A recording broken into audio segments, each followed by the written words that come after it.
Sports Racing Toyota. I will now open the floor to questions. If you have any questions, keep your hand raised so we can get a mic over to you. We'll start over here at MRN. Steve Post, Motor Racing Network.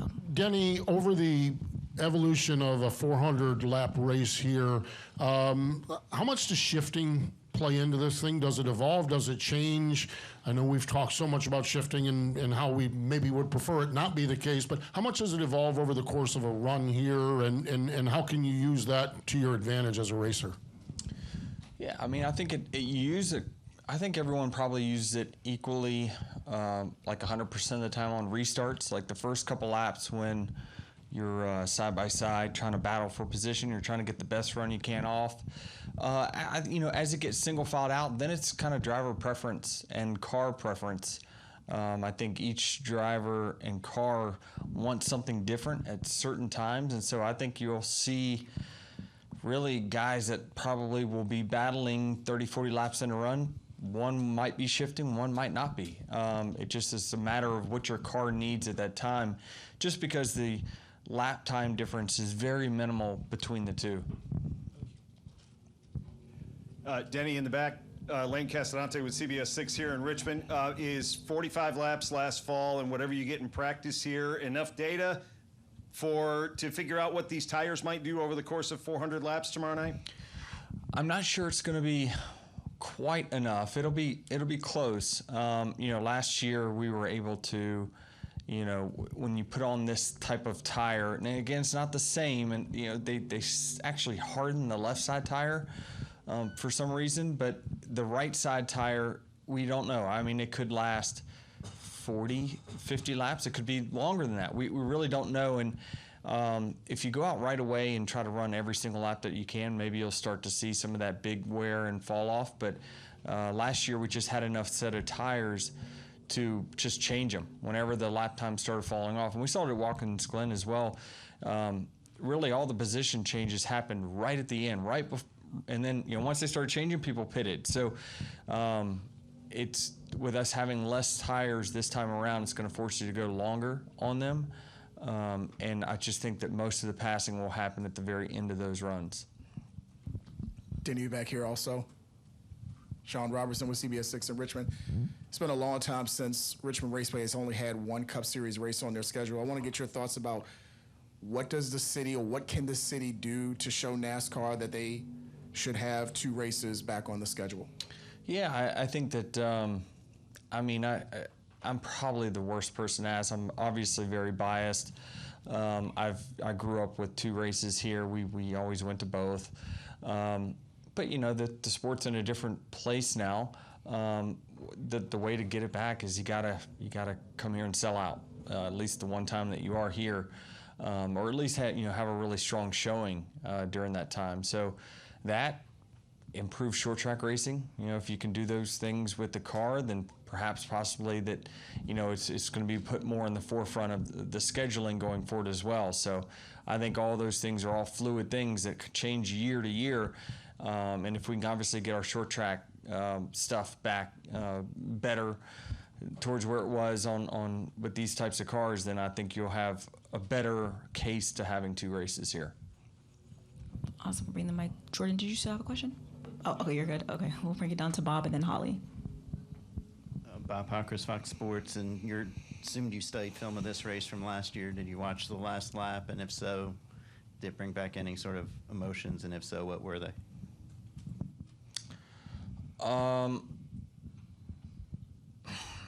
Yes. It's just, it's disappointing from my standpoint. But I wasn't going to win the race anyway, had it not. It's like I had about a 1 second period where I was supposed to win, and the other time I was not.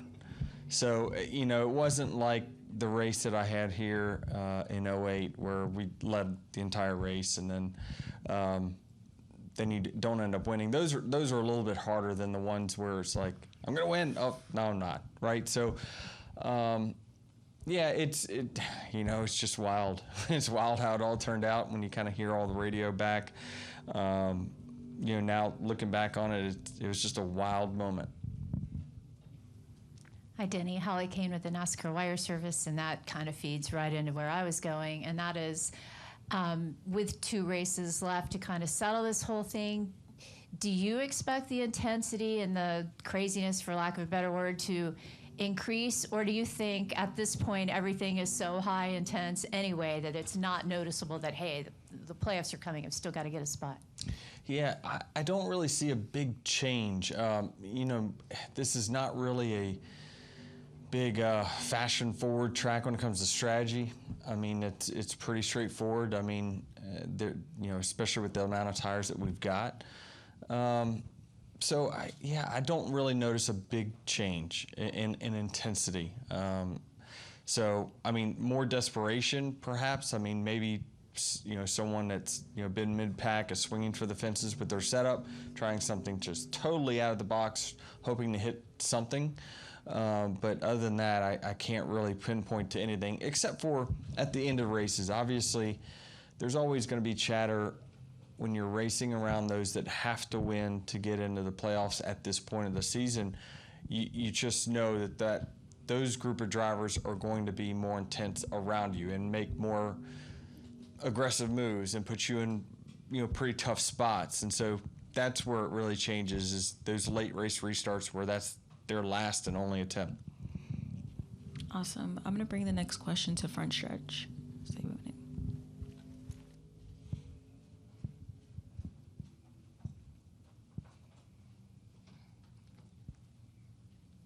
Denny Glover from frontstretch.com. Thank you for your time.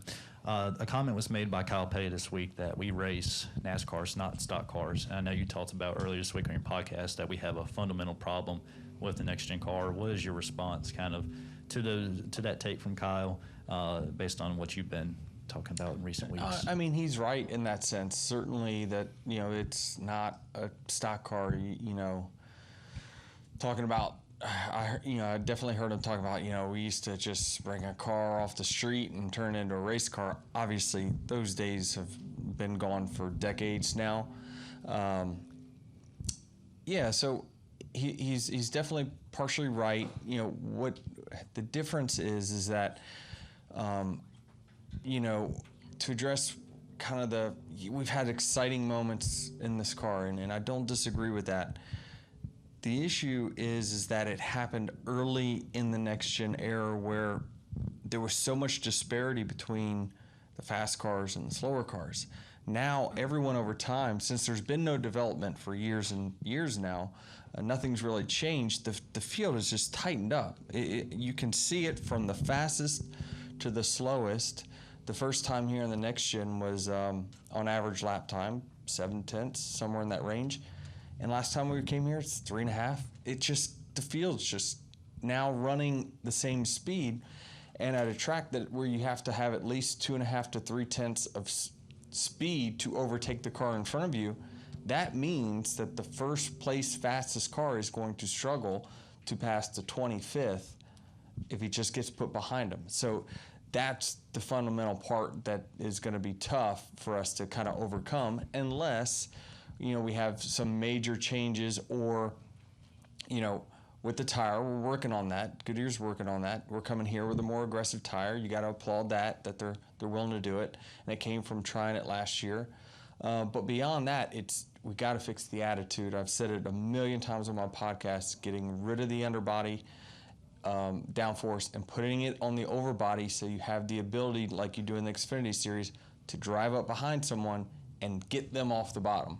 That's where that's when running the same speed will be okay, because you can at least get close to the car in front of you to get them, to manipulate them and slow them down, where right now the leader has the 100% advantage over the second place car. Xfinity, it's a little bit more even, more 50-50.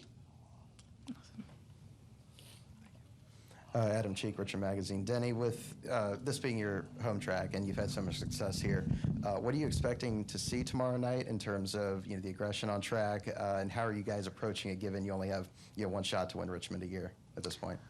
Yeah, I mean, it's an important short track to us. We certainly have a lot of racetracks where this place kind of plays into that. Certainly there's some similarities to Loudon that you can draw. Iowa's hybrid of it. So it's important in that sense, but me personally, it's important because it's my hometown track. So you got to take advantage. I only have one shot. All right, we're bringing it to Racer Magazine. Kelly Cronin, Racer.com. Denny, two things. First off, going back to what happened at the end of this race last year, afterwards there was, of course, a lot of conversation of fair versus foul, how NASCAR reacted, and if drivers knew what the line was. So a year later, do you feel like that kind of, did anything linger from that? Like, do you guys now know, like, does what happened last year, does that stick of how far that was? Was it too far, or did everybody just move on from it? Yeah, I think that NASCAR drew a line in the sand, I think, and said that was too far. I think that they've been, better about kind of, drawing the line in the sand on certain things like the right rear hooks we've seen over the last year, them kind of drawing their line in the sand. They're not afraid to make hard decisions, and I think that's very, very important to just the governing of the sport in general, so it's not a circus. And so I do feel a little bit better about it now than what we did, 12 months ago. I just feel as though certainly I think that was the first time we've seen something like that happen. And NASCAR then had a precedent to set in the sense of, what do you do from here? If you let that go, then you certainly open up just a floodgate of crazy things that could happen that would be bad for the relevance of the sport and the legitimacy of the sport. And so I think everyone probably has a little better understanding now because of the ruling. Not saying I agree with it or disagree, but it's certainly you have a better understanding. Secondly, will Corey Heim be a 2311 contracted driver next year? Yeah, he's our development driver for the foreseeable future. So he's got plenty of races ahead of him with us. Alrighty, we'll take one more question right over here. Owen Johnson, Cupscene.com. Denny, just going back to that last lap last year, when you're racing against drivers who are desperate, like you put it, is there anything you can do from your end to kind of plan how you approach that final restart, or is it entirely out of your control? No, you're always analyzing kind of who's around you, what lane you're in, what row you're in, the tendencies of the drivers that are around you, how many laps are left, all the things. I mean, it's just, you're constantly, it is very, very boring if you're watching on TV, but if you're in our heads and you heard everything that we were saying to ourselves during the course of these restarts or preparing for them, you would hear a lot of chatter. So it's we're always trying to analyze because it is so hard to get the advantage on these guys that continue to study this and get better and better at it. Awesome. Thank you, Denny. Thanks.